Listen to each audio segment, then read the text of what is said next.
This is Tutash Maheda Kamur, and I'm coming to you today to read a little bit, well, one, maybe two questions of The Man from Planet.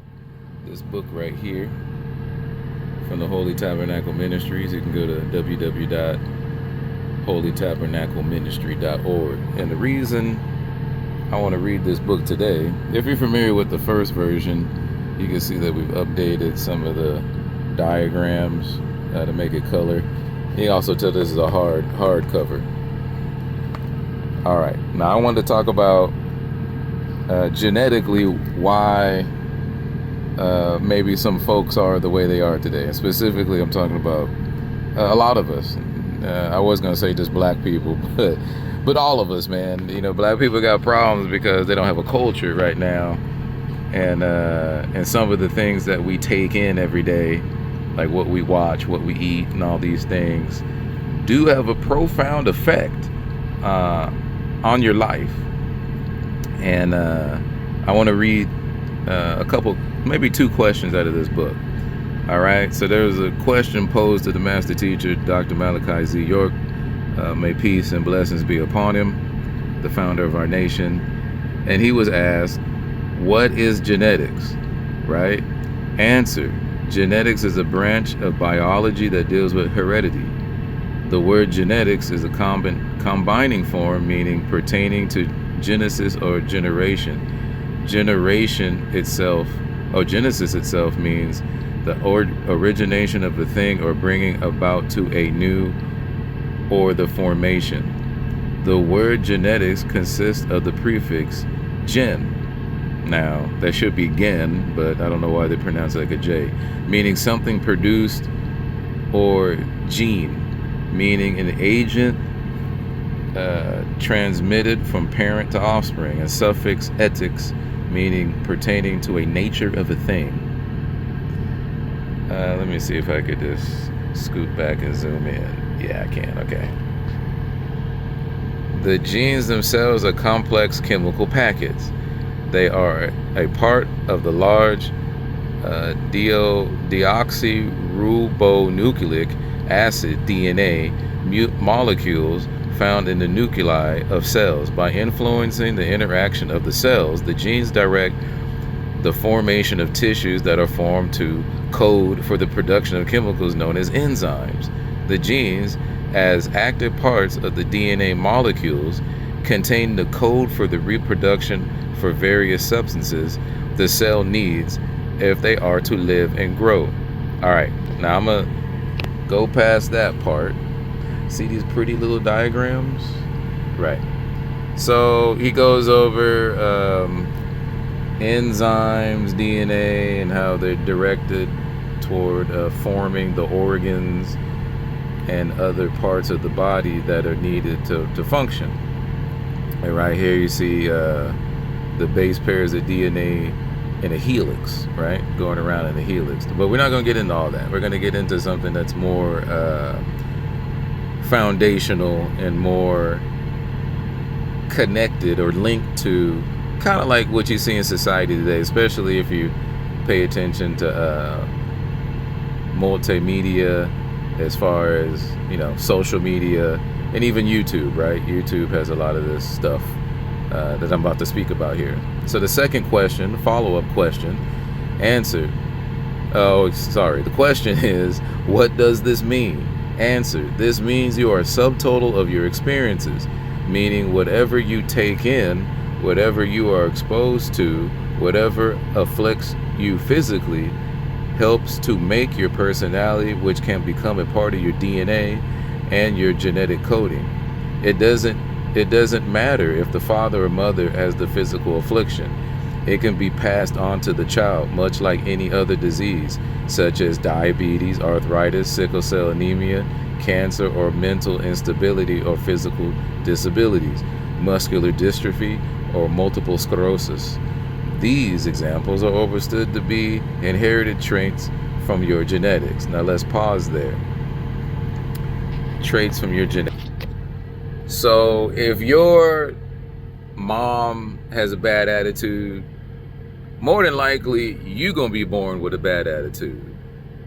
And how we see that today, You know what I'm saying? I really don't talk to a lot of people these days. I keep my circle really tight because of what I'm trying to do as the Afamer of the United Nawabi Nation of Moors. However, I do look at YouTube like everybody else. I have interest in looking at some YouTube videos and observing the population to better govern the population. So when I look out there in society, you know, basically from my command center, I'm seeing, mostly I'm talking about here about the family, and more specifically the black family, how it's been lost. So you got women in Generation X and Generation, before X was baby boomers, acting like women from Gen Z, you know, trying to compete with them for the same man. Now that's been going on for thousands of years, but it seems to have amplified itself within the last maybe 20 years, which is pretty disappointing if you watch people like Kevin Samuels, even, what's her name, Kendra G, which I don't watch too much, but I might turn it on sometimes. I try to stay focused on Nawabian things and not really a lot of Negro or black or colored things, because you are what you watch, right? If you watch these rappers, these female rappers, and all they're talking about is sex and doing like prostitute stuff, what do you think your sons and daughters are gonna turn out to be? Or really your daughters, but you see what happened with Puff Daddy. Your sons are turning into hoes too. So it's sad to see, and that's everything that all these images and sounds that we take in, and the lack of reading and comprehension in these schools are setting our young men and women up for the prison pipeline, the prostitution pipeline, early death by excessive drinking and smoking. Now, I used to drink and smoke a little bit too, so I can't say that I've never done that, but my maturity kicked in, and now I don't drink or smoke at all. I might have a beer once in a while, but that's about it. So let's keep going. All right, but what about those things that are from external influence? For instance, if a football player breaks his leg, that break can become a part of his genetics. Then if he has a child by someone, that trait can be passed on to that child and become a part of that child's genetics.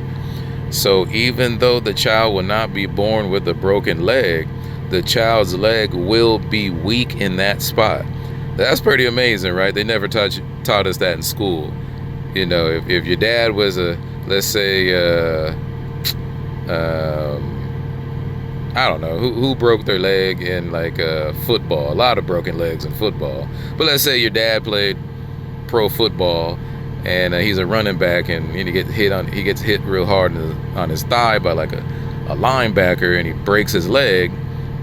If he has a kid, his kid may feel pain in that spot on his leg, because we all know that DNA gets passed down from father, mother to make the child. So we never really think about that. And that, you know, and at the beginning of this question, it says that the mother has the physical affliction. It can be passed on to the child, much like any other disease, like diabetes. So sometimes I see in a lot of black women, men too, getting diabetes like real young. And that comes from bad eating habits from generation to generation. You know, we got to start eating like we're part of nature, and we're not part of some cow herd. You know, you're just stuffing your face full of fast food, greasy chicken, and ham hocks, and chitlins, and briskets. You got to get something green up in there. You know, God put all the greens, the oranges, the pineapples, the watermelon, the lemons, the apples. You know, you could even think about going vegan, but stop thinking about your body as something that you can waste. This is very unnatural. It's very corporate, like corporatism. And you really can't blame the corporations, because, you know, they're trying to make money, right? Just like you trying to make money. So you got to improve your decision-making process. So let's keep going here. That is why it's very important that you watch what you ingest while carrying a child in the womb. This just doesn't apply to food, which would cause physical defects if the diet is poor, but what is also ingested mentally will give thought forms to the child that affect the way he thinks and feels, and of course your emotional state. Once the child is 3 to 4 months, he can hear outside influence as well, and is affected not only by the sounds she or he may hear, but also the vibrations can be disturbing to the unborn child. Accordingly, if someone in your family was greedy for materialistic things, it can turn up in the child as gluttony, which is another form of greed for something, or they can also inherit things like intellect of their parent. The intelligence of the child doesn't have to come from the IQ level of his or her parents. You must also take into consideration what the parents were doing mentally when the child was conceived, where and the conditions that the child was conceived in are just as important.